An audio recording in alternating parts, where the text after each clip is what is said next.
Hey, Bam here. In this video, I'll show you what I do every single league start and how I get my first few chaos to turn them into divines. Okay, so first off, when we get to Act 6, we can already start doing this. So the first thing you want to do is get to whatever zone there is in Act 6 until you find rogue markers or a contract stash. Okay, one or the other. And once you get this, you just pick up whatever is in it. So let's say you have a contract and a couple of rogue markers. Maybe not that many, maybe like 300 rogue markers, okay? Then what you do is you get out of here, go back to town or you hide out, doesn't really matter. And then right click the rogue markers. It will open a portal to the rogue arbor. Okay, and now that we're in a heist, what we'll have to do is talk to Lady Kurai. First, she will give you a free contract, which is level 45 at first. Run it. Well, before running it, talk to every single rogue there is. You can see here there's some more than there are at the beginning if you league start. This is because I'm like level 91 right now, but talk to everyone that's there, and then use her contract and open it up, run it. Once you've finished hers, talk to Wakano. If you look at his inventory, he will be selling a couple of contracts, okay? So you can buy those. The ones I prefer running are lockpicking and deception, okay? First, run a couple of lockpicking. And at first, you can talk to Adia. You can click here and prepare eyes, so just control click it. It's faster, and then you control click your okay. And then we will choose cars because at the beginning we do not have Hawk. We only have cars, okay? Choose cars, sign the contract, and we will run the contract. Alright, now we go to the portal. So there's two things we're looking for, jewelry and currency mainly. But you want to make sure you use all your alert level, okay? So for sure at the beginning you will not be as fast as I am. But maybe if you're using shield charge or leap, it will be quite fast. So we open those and try to get a couple of currency points. Okay? And we look every single currency. And we try to get as many chests as possible without deploying the alarm. Too easy. Okay? We can open those. Most of the time it will be yellow gear. Random, but if you're looking for like a forwardling or something or a new weapon, it could be a good way to find it.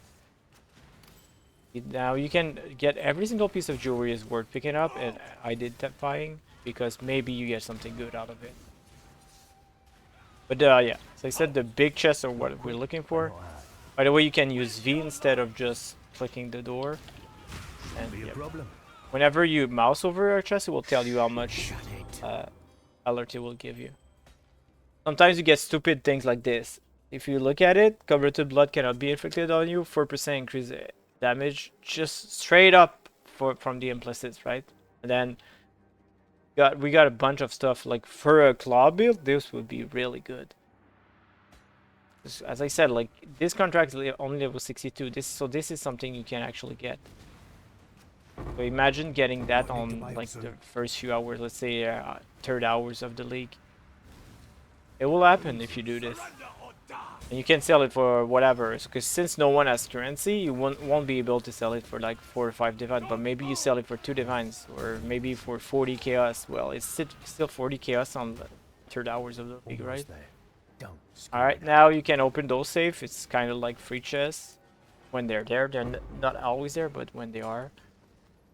Okay, and we pick that up, and yeah, we just move out. Make sure you do not die when you do this, so you have to make sure you have some layer of defenses.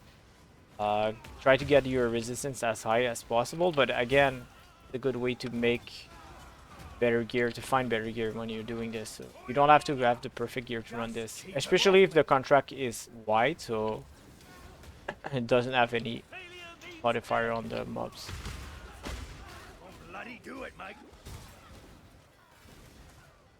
And then we try to get out as fast as possible. By the way, you can get out whenever you're in and you pick up something good. Oh, I could have picked up the fracture one. And whenever you get in and you get something good, you can actually just move out, and once you move out, they will be safe. Even if you die in it, you will not lose it. Alright, so now that we're done with the contract, we can see what we got, okay? So first off, we're gonna identify every single piece of jewelry and try to look for something good. Okay, so first off, we got 1 chaos and 2 valor orbs. What I like to do early on is just drop every single currency I get into a 1 chaos tab.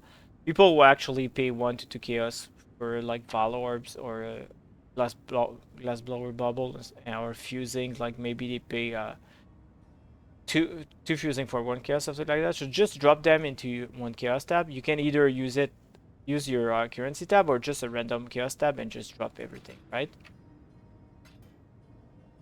And then like the chaos, of course, you don't sell it for 1 chaos, right? But you get the idea, okay? And yeah, and then once you've done with the contract, you can sell this, and whatever jewelry is not worth selling, you can sell it to a vendor. Personally, I prefer just leaving it in a 1 chaos tab. It's still better than nothing. And then you can go to Wakano and buy some other contracts. By the way, whenever you level, Wakano will reset their inventory, and you can actually buy contracts of your current level. So whenever you level, let's say 55, you can buy a contract for, I think it's even 1 level higher, so 56. Until you reach level 67. So Wakano's maximum level for contracts is 67. But you could literally do this for like, let's say 30-40 minutes and get to level 60 and then go on with the campaign. And while doing this, you would have gotten a like 30-40 chaos. And you have to remember, early on, like on day 1, divines are super cheap. Usually like 40 to 50 chaos. So if you can do this, and whoever gets the first divine, maybe they try to sell it for chaos because they want to buy gear, right? Well, you can buy the divine, and it will climb up in price over time. Also, what you can do is, instead of buying divines, you can actually buy uniques, and this is what I did for this event. I bought the first Eye of Malice that was listed. I bought this for 10 chaos, and it was the only one listed, so I didn't mind. But for my build, it was like a super good unique, so I didn't mind paying 10 chaos for it. And the thing is, you may say, well, this now, what is it worth now, right? It is worth like 5 chaos, okay? So it's not worth as much as I paid for early on, but it helped me so much. And since it's my what do you call it? My like last unique item I want, I will not be changing ever. So that there's one piece that already fixed, I do not have to worry about. So yeah, make sure you actually use your currencies to get your character better or invest into. So for example, if we check a lightning coil, which is another good item for my build, if we look at the price of lightning coil on, let's say, ancestors, which is different than, of course, the events, but still, if you look at it, it started at 6 chaos, then dropped to 5 chaos, and then it climbed up, right? Because as I said, whoever gets the first lightning coil will try to sell it as fast as possible to invest a currency into something else for their build. So if you can snipe that one at 5 chaos, and then the others will sell for 9 or 10 chaos, see? And it stayed there to 9, 10 chaos for a while. And the first 2 days they are only 6 or 5 chaos, so you actually saved some chaos early on. So there's something you can do to invest into your gear too. Make sure whenever you get your first rogue markers that you know you can get here into Heist. And another cool thing about it is that if you do this, you actually get 30% all resistance free. Because whenever you kill the second Kitava, you have to remember you get a 30% resistance penalty on everything. Fire, cold, lightning, and even chaos. So you could be doing this over and over till like level 80 if you wanted, running level 67 contracts. And then once you think you're done with it, you can then finish the axe. And the reason why I say level 80 is that at some point the EXP penalty is too big, so it's not worth doing. But if you can get a level 80 really early on, it's a good plus. It will give you a huge power boost. And I'll show you what I mean why 80 is too high. So level 80, if you run area level is 67, you get it only 47% EXP, right? Because you have a 50% penalty.